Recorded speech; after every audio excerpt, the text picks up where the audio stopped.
یہ آپ کو میں یہ جو عمل بتاتا ہوں 4 رکعت نماز نفل، جس کی ہر رکعت میں سورۃ فاتحہ کے بعد الہاکم التکاثر ہے، اور پھر یہ 4 رکعتیں اکٹھی پڑھ کے سوتے سوتے درود پاک پڑھیں، اور درود پاک پڑھ کے اور اس روح کا ہدیہ کریں اور اس کا تصور کر کے سو جائیں، تو بے شمار لوگوں کو ارواح سے ملاقات ہوتی ہے۔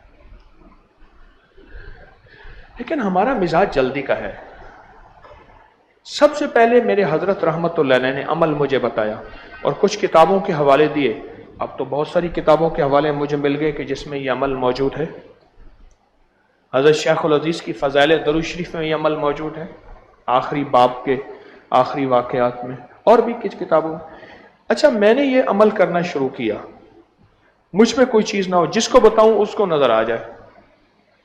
اس روح سے ملاقات کرنی ہے، آپ کے والد ہیں، والدہ ہیں، کوئی عزیز ہیں، دوست ہیں، کوئی بزرگ ہیں، کوئی اللہ کے ولی ہیں، جس سے ملاقات کرنی ہے اس سے آپ ملاقات کر لیں۔ اچھا، اس کو نظر آ جائے، مجھے نہ آئے۔ میں نے ایک دفعہ حضرت سے فرمایا لگا رہے، چھوڑنا نہیں ہے، جب یہ کھلے گی تیرے اوپر دنیا تو پھر بہت کچھ کھلے گا۔ بس اتنے مختصر سے تقریباً یہی الفاظ تھے، کمی بیشی اللہ معاف کرے، اور یہ الفاظ تھے۔ میں لگا رہا، کوئی 17 سال 18 سال میں یہ عمل کرتا رہا، میں نے نہیں چھوڑا۔ کوئی رات مجبوراً چوک جائے تو میں دعویٰ نہیں کرتا، میں عمل کرتا رہا۔ میں نے جس کو بتایا اس کو ہوا، مجھے نہ ہوا۔ بعض اوقات نا کوئی چیز قیمتی لینی ہے تو اس کے لیے گہرا گڑا۔ ابھی مجھے سعودی عرب میں ایک صاحب ملے، میں نے ان کی پوسٹ بھی بنائی کہ میں 3 دن کی قید اور 150 ریال جرمانہ لے کے آیا ہوں۔ میں نے پوسٹ بھی بنائی کہ میں دوران ڈرائیونگ موبائل دیکھ رہا تھا، MBS نے، محمد بن سلیمان نے جو ہے وہ سخت بنائے ہیں اور لوگوں کا نفع کیا ہے اور فائدہ کیا ہے۔ بہت سے سعودی عرب میں اب حادثات کم ہو گئے ہیں، قانون سخت بنایا ہے۔ تو کہا میں 3 دن کی قید اور 150 ریال۔ مجھے وہ کہنے لگے میں تیل نکالے والی کمپنی میں ہوں، 1700 میٹر نیچے کھودتے ہیں، 1700 میٹر۔ میں نے کہا کیوں؟ کہا کہ تیل اور قیمتی چیزیں ہمیشہ گہرائی میں کھودنے سے ملتی ہیں۔ یقین جانیے وہ مجھے ہوٹل کی لابی میں یہ بات کر رہا تھا اور میں اس کی اگلی بات نہیں سن سکا، میں کھو گیا۔ میں کہا اچھا، کچھ چیز لینے کے لیے گہرا جانا پڑتا ہے، قیمتی جوہر لینے کے لیے گہرا جانا پڑتا ہے۔ اچھا، یہ بات ہے۔ اور اللہ کا فضل ہے، اس کے بعد میرے اوپر یہ پھر کھلا روحوں کا نظام۔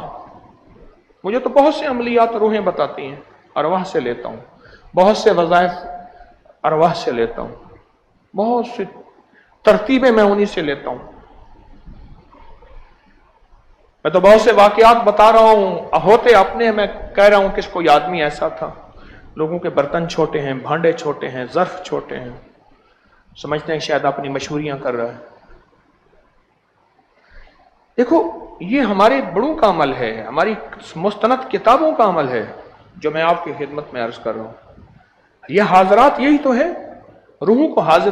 اچھا، اگر آپ اس عمل پہ مداومت کریں گے، محنت کریں گے، اس عمل پہ محنت کریں گے، تو پھر آپ ان ہستیوں سے سوال و جواب کریں گے، پوچھیں گے ان سے استفادہ کریں گے، ان سے پوچھیں گے کہ ہم نے یہ کام کریں نہ کریں، یا یہ ایسے ہے یا نہیں ہے۔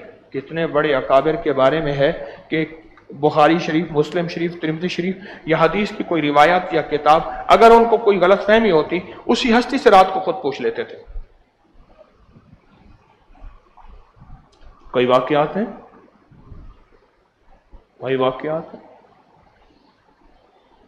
وہ ایک بزرگ نے مجھے بتایا،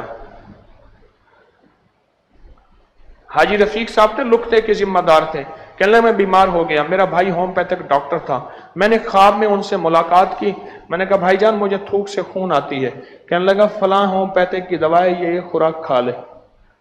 بھائی نے بتایا خواب میں۔ یہ حاضرات ہے، یہ حاضرات سے مراد نفع ہے نا، روح آئے اور میرے کام کے میں میرا مشورہ دے، مجھے میرا ساتھ دے، یہ حاضرات ہیں۔ کہنے لگے میں ایک ہومیوپیتھک ڈاکٹر کے پاس گیا اور میں نے اس سے کہا کہ فلاں دوا کی ایک خوراک اس ڈوز میں اس پوٹینسی میں دے. انہوں نے بھائی صاحب کس چیز کے لینی ہے؟ اس نے کہا یہ مجھے تھوک میں خون آتا ہے. کہنے لگا بھائی صاحب یہ اس بیماری کے لیے تو ہے ہی نہیں. اس نے کہا دیکھ خواب میں میرے بھائی نے بتایا. تو میرے بھائی کو نہیں جانتا تھا، وہ ہومیوپیتھک ڈاکٹر تھا گوجرے میں. کہ ہاں ہاں اس نے بتائی ہے، میں نے خواب میں اس سے پوچھا ہے. کہنے لگا میں نے وہ ایک خوراک کا ہی میں ٹھیک ہو گیا. حالانکہ وہ کہتا ہے اس مسئلے کے لیے ہے ہی نہیں. یہی تو حاضرات ہے اور کیا ہے. میں نے حاضرات کو آسان کر دیا ہے. حاضرات ایک بوجھ تھا، آپ محسوس کریں. میں نے تو اس کو آسان کر دیا ہے. مجھے تو چاہیے میں اس کے لیے سسپینس ایڈونچر اور پتہ نہیں پہاڑوں کی غاروں میں آپ کو لے کے جاتا. میں نے تو حاضرات کے معنی آسان کر دیے ہیں، اس کا ترجمہ آسان کر دیا ہے. اس سے پہلے حاضرات ذہن میں آتے ہی کہتے تھے کہ کوئی چلہ ہوگا، پتہ نہیں شیر کی مونچھ کا بال ہوگا، اس کے کان کی میل ہوگی، یا مگر مچھ کا پتا ہوگا وہ لانا ہوگا. نہیں تو یہی تو حاضرات ہے. اور وحی کے ذریعے استفادہ، روحوں سے استفادہ لینا، روحوں سے استفادہ لینا. اولیاء، صلحاء، اللہ کے نیک بندوں کی روحیں. اچھا وہ ہمارے ساتھ ویسے بھی ہم میں سے ہر بندہ کبھی خود بخود اس کو حاضرات سے واسطہ پڑتا ہے. اس کی بھی مثال دے دیتا ہوں. آپ حاضرات میں ہر بندے کے پاس حاضرات ہے، لیکن تھوڑی سی کوشش کی ضرورت ہے. چلو آپ کو مثال دیتا ہوں. خواب میں والد آئے، مرشد آئے، بزرگ آئے، فرمائے یہ کام تو نے یہ نہیں کرنا، یہ کرنا ہے، یہ وظیفہ پڑھ، یہ تسبیح پڑھ، یہ کام یوں نہ کر، یوں کر. ہے آپ میں سے تو ہر بندے کے ساتھ حاضرات ہے. حاضرات ہے، اب تھوڑی سی محنت کر لیں. ذرا نم ہو تو یہ مٹی بہت زرخیز ہے ساکی. آپ میں تو ہر بندہ حاضرات میں موجود ہے. چیزوں کو آسان بنا کے پیش کرو امت کے لیے. ہر بندہ کہ ہاں میں کر سکتا ہوں. اور اس طرح کرو کہ اس کا اتنا صدقہ ہوگا، اتنا بکرا ہوگا، اتنا یہ پیسے ہوں گے اور یہ ہوگا. غریب آدمی اور اس کے بعد بھی کچھ نہ بنے تو کہاں تیرے کرنے میں کمی ہے. نہ امت تو ویسے بیچاری پریشان ہے، تو پریشان کو تسلیاں دو، تشفی دو اور اس کو آسان چیزیں پیش کر دو اور فائدہ ہوتا ہے. میں تو حاضرات عرصہ دراز سے بتا رہا ہوں. میں نے ایک صاحب کو کہا جا کے نہ روزانہ 101 بار الہاکم التکاثر، الہاکم التکاثر. کوئی پرانی قبرستان میں ہو تجھے پتہ ہو یا ہونا، توجہ سے پڑھ کے آ جایا کر. 101 بار سورۃ تکاثر، سورۃ تکاثر پڑھ کے آ جایا کر. کتنے دن کہنے لگا؟ میں نے کہا بس چھوڑنا نہیں جب تک میں نہ کہوں. 40 دن، 70 دن، 90 دن، 1 مہینہ. دوسرے لفظوں میں چند دن، چند ہفتے، چند مہینے، چند دن، چند ہفتے، چند مہینے پڑھ کے آ جائے. اور پھر جو کیفیات کا اظہار ہو وہ مجھے بتاتے رہنا. خط کا دور تھا، موبائل کا دور نہیں تھا. خط میں بتاتے رہنا. اس کا جو سب سے پہلا خط آیا اس میں لکھا تھا کہ مجھے پڑھتے ہوئے آج 23 دن ہو گئے ہیں غالباً. یہی لکھا تھا، 24 دن، 23 دن یا 25 دن، اس سے زیادہ نہیں تھا اگر میرا حافظہ ٹھیک کام کر رہا. تو سب سے پہلے میں جب پڑھا تو میں نے دیکھا کہ ایک سایہ سا ہے، وہ آ کے میرے ساتھ بیٹھ جاتا ہے. مجھے خوف سا محسوس ہوا، لیکن میں نے کہا، اور وہ بھی الہاکم التکاثر اس آواز میں پڑھتا ہے. خود مجھے بھی اس کی آواز سنائی دیتی ہے، اس آواز میں پڑھتا ہے. کہنے لگے پریشان ہوا. پھر مجھے ایسے محسوس ہوا جیسے وہ مجھے تسلی دے رہے. میں تیرا دوست ہوں، اکیلا بیٹھا ہوتا تھا، آ کے تیرے ساتھ بیٹھتا ہوں بجائے اس کے کہ مجھ سے محبت کر، تو مجھ سے ڈرتا ہے. کہنے لگے مجھے سکون آ گیا. پھر وہ سایہ واضح ہونا شروع ہوا. پھر میں نے دیکھا کہ اس کا چہرہ بھی ہے، جسم بھی ہے.